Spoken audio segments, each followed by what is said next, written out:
नमस्कार, आप देख रहे हैं प्राइम न्यूज और मैं हूं आपके साथ आलोक शुक्ला। यूपी प्राइम में आप सबका स्वागत है। मुख्यमंत्री योगी आदित्यनाथ ने मिर्जापुर का दौरा किया है, जहां मुख्यमंत्री ने कोरोना कंट्रोल सेंटर का निरीक्षण किया। इस दौरान सीएम ने कहा कि 23 जनपदों में 18+ वालों का वैक्सीनेशन तेज किया गया है और 1 जून से सभी 75 जिलों में 18+ वालों का वैक्सीनेशन किया जाएगा। उत्तर प्रदेश देश की आबादी का सबसे बड़ा राज्य है और आबादी के सबसे बड़े राज्य की चुनौती भी उतनी बड़ी थी। फर्स्ट वेव के समय 40 लाख माइग्रेंट लेबर यूपी में आए थे। उनका व्यवस्थित पुनर्वास, उन्हें कोविड महामारी से बचाव और ये प्रयास निरंतर हमारे चले। फर्स्ट वेव और सेकेंड वेव सामान्य थी, लेकिन संक्रमण फर्स्ट वेव की तुलना में सेकेंड वेव में 30 से 50 गुना अधिक थी और इसके कारण ज्यादा लोग संक्रमण की चपेट में आ गए। अचानक ऑक्सीजन की डिमांड हुई। आज मुझे बताते हुए प्रसन्नता है कि ऑक्सीजन की इस डिमांड को ध्यान में रख करके उस समय तो भारत सरकार के सहयोग से ऑक्सीजन एक्सप्रेस और एयरफोर्स के विमानों के माध्यम से लिक्विड मेडिकल ऑक्सीजन को हर जनपद तक पहुंचाने की कार्रवाई हुई। बहुत सारे जनपदों ने बंद पड़े ऑक्सीजन प्लांट को अपने यहां संचालित करके स्थानीय स्तर की आवश्यकताओं की पूर्ति करने में मदद की। फर्स्ट वेव की तुलना में सेकेंड वेव में संक्रमण अधिक होने के नाते बड़े पैमाने पर health line worker, front line worker, ये सभी इन्फेक्ट हुए। प्रशासनिक टीम से जुड़े हुए अधिकारीगण, जनप्रतिनिधिगण, मंत्रीगण, सामान्य नागरिक, लेकिन इन सब से बचाव के लिए भी कैसे प्रयास किए जा सकते हैं, उसके लिए हर एक स्तर पर प्रयास हुए। आज उसके परिणाम हमारे सामने स्पष्ट दिखाई देते हैं। उत्तर प्रदेश के बारे में कहा जाता था कि उत्तर प्रदेश में 25 अप्रैल से लेकर के 10 मई के बीच में 1 लाख पॉजिटिव केस प्रतिदिन आएंगे। उत्तर प्रदेश में एक्टिव केस की संख्या 30 लाख से ज्यादा हो जाएगी। लेकिन उत्तर प्रदेश में पूरी टीम ने कोविड प्रबंधन का एक बेहतर उदाहरण प्रस्तुत किया और इसके तहत टेस्ट एंड ट्रीट का जो फार्मूला आदरणीय प्रधानमंत्री जी ने देश को दिया था, हम लोगों ने उसको प्रभावी ढंग से लागू किया। प्रदेश में फर्स्ट फेज में जो फर्स्ट वेव आई थी, उस समय एक्टिव केस 67,000 तक पहुंचे थे। सेकेंड वेव में 3,10,000 तक पहुंची। हमने दोनों बार विशेषज्ञों के द्वारा जो आशंका व्यक्त की जा रही थी उसको निर्मूल साबित किया। प्रदेश के अंदर सबसे अधिक एक दिन में पॉजिटिव केस जो आए थे 38,055 आए थे। आज वो संख्या 3,900 तक पहुंच गई है। मात्र 3,900 पॉजिटिव केस आज आए हैं। पॉजिटिविटी रेट लगातार डाउन हो रही है और रिकवरी रेट लगातार बढ़ी है। लेकिन हमें इतने भर से शांत नहीं रहना है। निगरानी समितियों ने बेहतर काम किया। डोर टू डोर सर्वे का काम, समय से उपचार के लिए मेडिसिन किट के वितरण का कार्य, आरआरटी की टीम ने तेजी के साथ टेस्ट की क्षमता को बढ़ाया। फर्स्ट वेव में जब पहली बार उत्तर प्रदेश में कोविड पॉजिटिव का केस आया था, हमारे पास एक भी टेस्ट करने की क्षमता नहीं थी। हमने एनआईवी पुणे सैंपल भेजे थे। आज उत्तर प्रदेश 3.25 लाख टेस्ट प्रतिदिन करने की क्षमता विकसित कर चुका है। हमारे पास फर्स्ट वेव के प्रारंभ में एक भी बेड्स मौजूद नहीं था। आज हमने भारत सरकार के सहयोग से 80,000 से अधिक हमारे पास वेंटिलेटर और आइसोलेशन बेड्स मौजूद हैं। आज वैक्सीनेशन का कार्यक्रम भी बृहद स्तर पर पूरे देश के अंदर चल रहा है और उत्तर प्रदेश भी उसमें अग्रणी भूमिका के साथ कार्य कर रहा है। टेस्ट की क्षमता अगर आप देखेंगे तो उत्तर प्रदेश 4,70,00,000 से अधिक टेस्ट संपन्न कर चुका है और वैक्सीन की अगर आप बातें देखेंगे तो 1,65,00,000 से अधिक लोगों को हम अब तक वैक्सीन दे चुके हैं। कवच है और इसके लिए 45 से ऊपर आयु के सभी लोगों को मुफ्त में वैक्सीन भारत सरकार दे रही है, लेकिन 18 से 44 के बीच में राज्य सरकार को वैक्सीन लेनी पड़ रही है। हम अब तक 23 जनपदों में वैक्सीन 18 से 44 वर्ष की उम्र के लोगों को उपलब्ध करवा रहे हैं। 1 जून से हम इसे सभी 75 जनपदों तक इसका विस्तार दे रहे हैं और 75 जनपदों में वैक्सीनेशन का कार्यक्रम 1 जून से हमारा प्रारंभ होने जा रहा है। इसमें हमने कुछ व्यवस्थाएं दी हैं, जैसे अभिभावक स्पेशल बूथ। उन सभी अभिभावकों को जिनके बच्चे 12 साल से छोटी उम्र के हैं, यानी थर्ड वेव की आसन्न आशंका को ध्यान में रख करके उन अभिभावकों को पहले से ही वैक्सीन का कवर दे देना, जिससे इन्फेक्शन उनके साथ ना आने पाए या वे इन्फेक्ट ना होने पाए। दूसरा, हर जनपद में पीडियाट्रिक आईसीयू और नीको के निर्माण की कार्रवाई हमारी तेजी के साथ प्रारंभ हो चुकी है। बहुत सारे जनपदों ने बनाने की कार्रवाई आगे कर दी है, कुछ लोगों की यहाँ तैयारी चल रही है, लेकिन थर्ड वेव के आने की जो आशंका व्यक्त की जा रही है उससे पहले पहले हमारे ये सभी कार्य लगभग संपन्न हो चुके होंगे। और टेस्ट की क्षमता को बढ़ाना, पर्याप्त मात्रा में दवा और अन्य संसाधनों के लिए हर जनपद में मेडिकल कॉलेज जहां है, मेडिकल कॉलेज के प्रिंसिपल को मेडिकल कॉलेज में रिक्रूटमेंट के लिए उन्हें अधिकृत किया गया है और जिले में स्वास्थ्य विभाग में जिला स्वास्थ्य समिति के अध्यक्ष के रूप में जिलाधिकारी को उसके अध्यक्ष के रूप में नामित किया गया है कि उनकी अध्यक्षता की कमेटी स्वास्थ्य विभाग की रिक्रूटमेंट की कार्रवाई को जिले के अंदर संपन्न करेगी, जिससे कहीं भी मैन पावर की कमी न पड़ने पाए। मैन पावर के रिक्रूटमेंट, उनकी ट्रेनिंग की कार्रवाई, ये सभी हमारी पैरेलल चल रही है। कोरोना के खिलाफ देश की लड़ाई को मजबूती के साथ आगे बढ़ाने का कार्य हो रहा है। वहीं रालोद राष्ट्रीय कार्यकारिणी की ऑनलाइन बैठक में जयंत चौधरी पार्टी के राष्ट्रीय अध्यक्ष पद के लिए चुन लिए गए। ऑनलाइन बैठक में कार्यकारिणी के 37 पदाधिकारी शामिल हुए। जयंत चौधरी पार्टी के राष्ट्रीय अध्यक्ष चुने जाने पर सपा सुप्रीमो अखिलेश यादव ने बधाई दी है। वहीं अध्यक्ष चुने जाने के बाद उन्होंने 26 मई को किसानों के समर्थन में धरना देने का फैसला किया। उन्होंने बड़ी संख्या में किसानों से इसमें शामिल होने की अपील की। उत्तर प्रदेश विधानसभा चुनाव से ठीक पहले पार्टी को मजबूत करना ही जयंत की असली परीक्षा होने वाली है। राष्ट्रीय लोकदल के राष्ट्रीय उपाध्यक्ष माननीय श्री जयंत चौधरी जी का आज राष्ट्रीय लोकदल का अध्यक्ष चुना जाना चौधरी अजीत सिंह जी के जाने के बाद कार्यकर्ताओं में नई ऊर्जा का संचार करेगा और चौधरी साहब के जाने के बाद हम सब लोगों को जैसी की उम्मीद थी, आज कार्यकारिणी ने उसी तरह का निर्णय लिया और जब से ये सूचना आई है तब से कार्यकर्ताओं में, नेताओं में, जनता के बीच बहुत ही उत्साह का माहौल है।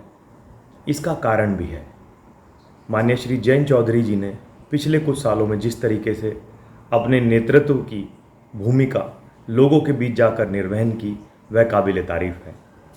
कई अवसर ऐसे आए जब उनके निर्णय ऐसे रहे जिनको हमें जीवन में ढालना चाहिए, चाहे वो किसान आंदोलन का मामला था, चाहे वो लोगों के बीच जाकर विपक्ष के मुद्दे उठाना था, या फिर चौधरी अजीत सिंह के जाने के दिवस अकेले उनका अंतिम संस्कार करने का निर्णय, लोगों को इकट्ठा ना होने देने का उनका निर्णय। ऐसे बहुत सारे उदाहरण माननीय श्री जयंत चौधरी जी के जीवन में हमें मिल रहे हैं, जिन्हें लगता है कि हमें अपने परिवार में भी शामिल करना चाहिए उस तरह के निर्णय को।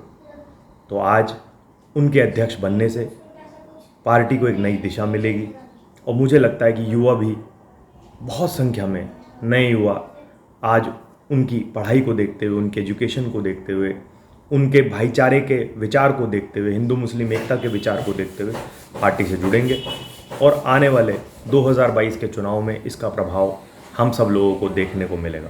मैं समस्त जनता की ओर से, पार्टी के कार्यकर्ताओं की ओर से माननीय श्री जयंत चौधरी जी को उनके राष्ट्रीय अध्यक्ष बनाए जाने पर हार्दिक शुभकामनाएं देता हूं और सबको विश्वास दिलाता हूं कि आने वाले समय में माननीय श्री जयंत चौधरी के नेतृत्व में राष्ट्रीय लोकदल गांव-गांव जाकर जनता की लड़ाई लड़ने का काम करेगा।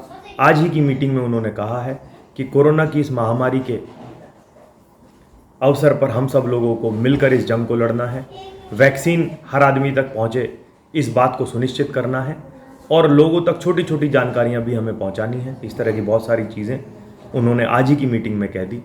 तो हम लोग आशा करते हैं कि समाज में एक बेहतर संदेश जाएगा और इसका लाभ जन जन को मिलेगा। मुरादाबाद के ब्लॉक में विकासखंड अधिकारी द्वारा जनपद के नवनिर्वाचित प्रधान और नवनिर्वाचित पंचायत सदस्यों को ऑनलाइन शपथ दिलाई गई।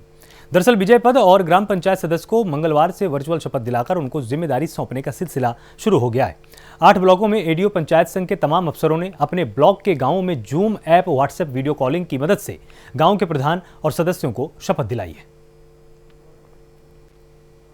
वीडियो कॉन्फ्रेंसिंग के द्वारा की है। तो जहाँ देखिए ऑनलाइन में हमने 2 व्यवस्थाएं की हैं। एक तो जूम ऐप पे की है और एक व्हाट्सएप वीडियो कॉन्फ्रेंसिंग के द्वारा की है। तो जहाँ भी जिस तरह की कनेक्टिविटी है उसी हिसाब से किया है। आज हमें सिर्फ 22 ग्राम पंचायतों में शपथ दिलवानी है, जिनमें से हम जो है 17 में दिलवा चुके हैं, 17 में, और कल को जो है 21 में दिलवानी है, हमें कुल 43 में दिलवानी है। तो इस तरह से हमारी 43 ग्राम पंचायतों में शपथ दिलवाई जाएगी आज और कल मिला करके। ये जो है शपथ ऑनलाइन दिलवाई जा रही है? जी हाँ, ऑनलाइन दिलवाई जा रही है। यहाँ पर हम जो है जूम ऐप के द्वारा यहाँ पे शपथ बोलते हैं और वहाँ पे वो उसे सुनकर और अपने उन पे जो शपथ पत्र है उन्हें पढ़ करके शपथ लेते हैं। देखिए, जो जनपदी चुनकर आए हैं उन्हें कार्यभार ग्रहण करने से पहले संविधान के प्रति समर्पण भाव की और अपने दायित्वों को ईमानदारी पूर्वक निर्वहन के लिए शपथ लेने का प्रावधान है। उसी के क्रम में ये शपथ दिलवाई जा रही है। किसके पास अगर फोन नहीं होता या कुछ भी नहीं होता तो किस तरह से शपथ? जी नहीं, ऐसा नहीं, कनेक्टिविटी की कहीं कोई समस्या नहीं है। कहीं कोई लूज कनेक्टिविटी होती है तो व्हाट्सएप से कराते हैं। वीडियो व्हाट्सएप में जो वीडियो कॉलिंग सिस्टम है उसके द्वारा कराते हैं। बाकी जूम ऐप से बहुत अच्छी शपथ दिलाई जा रही है, बहुत बढ़िया हो रहा है। अब लगभग कितने जनों की शपथ दिलवा चुके हैं? 15 15 की अब तक सदस्य अब तक 15? जी। अभी और हमें 7 और दिलवानी है। अभी कार्यक्रम के हिसाब से चल रहा है काम।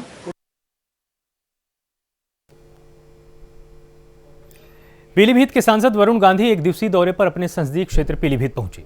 इस दौरान वरुण गांधी ने कोरोना संकट काल में भोजन की किल्लत से परेशान जरूरतमंद लोगों को भोजन उपलब्ध कराने के लिए अपने निजी खर्च से 3 तहसीलों में सांसद रसोई का शुभारंभ किया। इस मौके पर वरुण गांधी ने कहा कि कोरोना काल में लोग मानसिक रूप से कमजोर हुए तो वहीं आर्थिक रूप से टूट गए हैं। कम से कम कोई भूखा न सोए, इसी को देखते हुए सांसद रसोई खोली गई है, जो लगातार जारी रहेगी।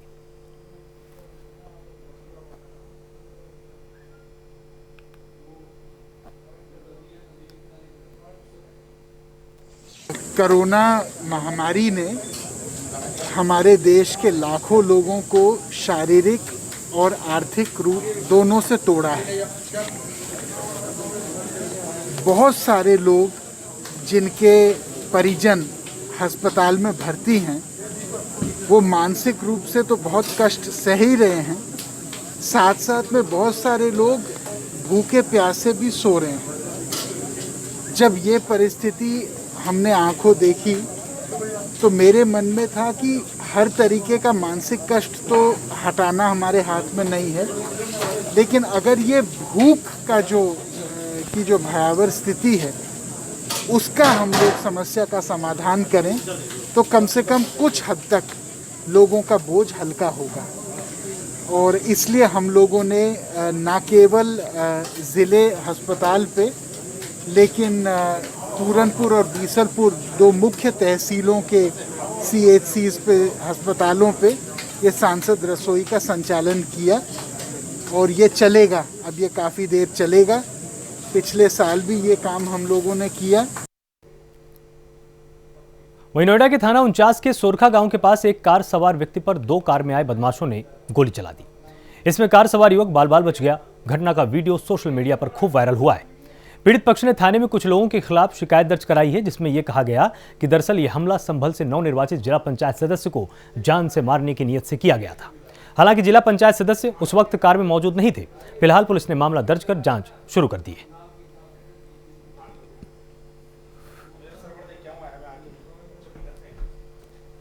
कल हम होशियारपुर गांव से जा रहे थे तो 74 चौराहे पे 2 गाड़ी हमारे पीछे लगी, एक फॉर्च्यूनर और एक ब्रेजा, और उनमें लाठी डंडे लेके कम से कम 10-12 लोग थे और वो गांव तक पीछा किया उन्होंने और हमारे ऊपर फायर की और मारने की कोशिश की थी उनको। देखिए, अभी से कुछ देर पहले सूचना मिली थी कि सेक्टर 49 क्षेत्र में एक गाड़ी पे गोली चलाई गई है। इसके संबंध में जानकारी प्राप्त की गई तो पता चला है कि सोरखा गांव में दो व्यक्तियों के बीच में कुछ दिन पहले विवाद हुआ था, झगड़ा हुआ था और उसमें जो भी आरोप बताए गए थे उसकी जांच की गई थी। उसके बाद उसमें वैधानिक कार्रवाई की गई थी और उसमें दोनों तरफ से ही कंप्लेन किया गया था। आज एक पक्ष की तरफ से दोबारा ये कंप्लेन किया गया है कि उनकी गाड़ी का पीछा करते हुए कुछ व्यक्तियों ने उनकी गाड़ी पे गोली चलाई है। इसके संबंध में एक फुटेज प्राप्त हुई है। हमारी 49 की टीम ACP 3rd उस फुटेज की जांच कर रहे हैं और इस तथ्य की पुष्टि की जा रही है। उस जांच के बाद जो भी फाइंडिंग्स होगी, जो एविडेंस मिलेंगे, उसके हिसाब से हम वैधानिक कार्रवाई करेंगे। कल मैं होशियारपुर गांव से आ रहा था, एक मौत हो गई थी, वहाँ से आ रहे थे। मेरे साथ मेरे भाई थे दो। अचानक मेरे सेक्टर 74 पे आते ही मेरे पीछे फॉर्च्यूनर कार और एक ब्रेजा गाड़ी लगी जिसमें हथियार थे और उसमें डंडा भी थे। वो गाड़ी पीछा करते हुए मेरे गांव तक पहुंची। गांव में बढ़ने से पहले ही उन्होंने फायरिंग की मेरे ऊपर, जो CCTV कैमरे की फुटेज भी है। उसके बाद मैं जान बचाकर भागता हुआ अपने गांव में घुस गया। मेरे भाई अभी चुनाव जीत कर आया, चाचा का लड़का, जिससे पुरानी रंजिश मानते हैं, उसी को करने के लिए मेरे ऊपर फायरिंग की है, जानलेवा हमला किया है। और मैंने कल आगे भी कर सकते हैं कोतवाली साहब को और यहाँ पे थाना में अपने रिपोर्ट दी थी, एक तहरीर। उन्होंने जांच शुरू कर दी है। अभी मैं उनसे मिल के आया तो बोले जांच चल रही है। उनके पीछे दबिश भी करी है रात उन्होंने। पुलिस का क्या आश्वासन है, क्या किस तरीके से? पुलिस वो कह रहे हैं कि बिल्कुल जांच चल रही है और मैं चाहता हूँ निष्पक्ष जांच हो, जो भी दोषी है उनको कार्रवाई की जाए उनके ऊपर। क्या लग रहा है किसने ये आप पर हमला किया है? मैंने उनमें से 3 लोग पहचाने हैं। एक तो रिंकू सन ऑफ पैमी, दूसरे कालू और तीसरा है राहुल सन ऑफ मुकेश। ये सोरखा के रहने वाले 3 लोग पहचाने हैं, जबकि गाड़ी में 10-12 लोग मौजूद थे। रास्ते को लेकर विवाद इतना बढ़ा कि सरकारी महिला टीचर की लाठी डंडों से पीटकर हत्या कर दी गई। दिल दहला देने वाली घटना वाराणसी में मंडुआडीह थाना क्षेत्र के कंदवा के प्रजापति बस्ती की है। फिलहाल पुलिस ने एक व्यक्ति को हिरासत में लिया है। मृतका का पति माइक्रोबायोलॉजी लैब में कार्यरत है।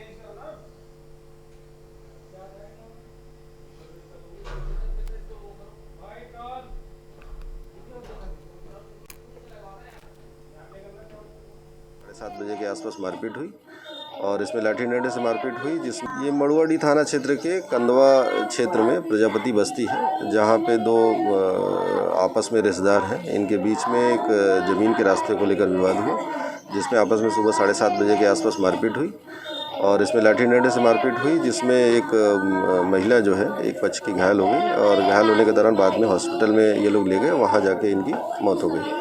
इस संबंध में जो भी एप्लीकेशन परिवार द्वारा दी जा रही है, उस पर एप्लीकेशन में मुकदमा लिख के अग्रिम कार्रवाई की जा रही है। ये मंडुआडीह थाना क्षेत्र के कंदवा क्षेत्र में प्रजापति बस्ती है, जहाँ पे दो।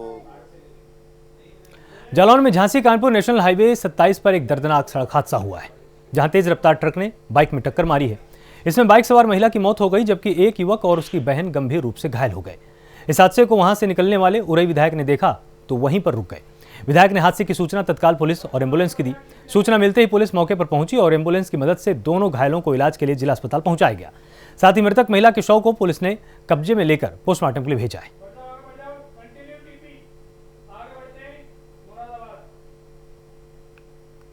वहीं चिंकी नाम की बेसहारा बच्ची की अपील सोशल मीडिया पर वायरल होकर मुरादाबाद से बीजेपी नगर के विधायक के पास पहुंची, जिस पर नगर विधायक ने चिंकी की मदद की। दरअसल मुरादाबाद के जिला अस्पताल के शेल्टर होम में रहने वाली एक चिंकी का वीडियो बनाकर किसी व्यक्ति ने सोशल मीडिया पर वायरल कर दिया। चिंकी ने विधायक जी से साइकिल दिलाने की अपील की थी। चिंकी का अपील वाला वीडियो वायरल होकर मुरादाबाद से भारतीय जनता पार्टी के नगर विधायक रितेश गुप्ता तक पहुंच गया। रितेश गुप्ता ने मुरादाबाद से बाहर होने के बावजूद अपने प्रतिनिधि विपिन गुप्ता को निर्देश दिया कि वो इस बच्ची को साइकिल, खिलौने, कपड़े पहुंचाएं। विपिन गुप्ता ने आज जिला अस्पताल में बच्ची को ढूंढने के बाद साइकिल, खिलौने और कपड़े दिए।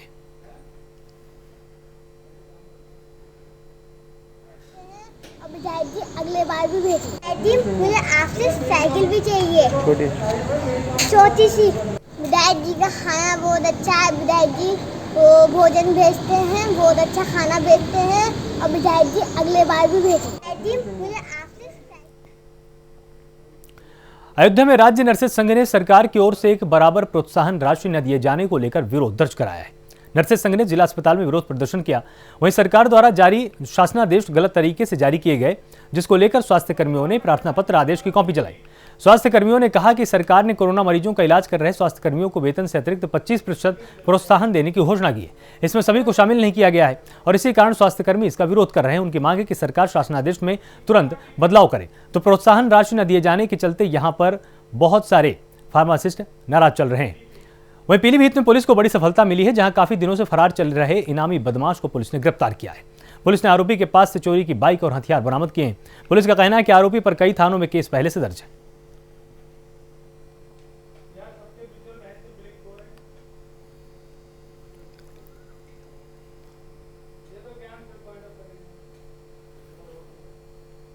तो आरोपी के पास से यहां पर हथियार बरामद किए गए हैं। ये पीलीभीत की घटना हम आपको बता रहे हैं और यहां पर पुलिस को बड़ी सफलता मिली है। पुलिस ने भी जानकारी दी है कि इसके ऊपर पहले से ही तमाम मुकदमे दर्ज थे और पुलिस लगातार इसकी तलाश कर रही थी।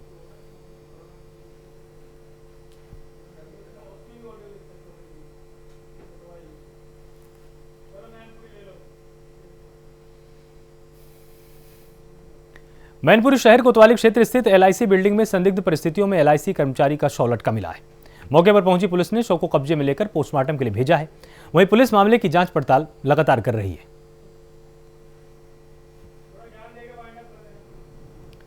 तो मौके पर पुलिस पहुंच चुकी है और मामले की जांच पड़ताल कर रही है। यह पता लगाया जा रहा है कि आखिर इस शव की मौत के पीछे कारण क्या है, यह आत्महत्या है या हत्या है। इन सभी एंगलों से पुलिस अब लगातार जांच कर रही है।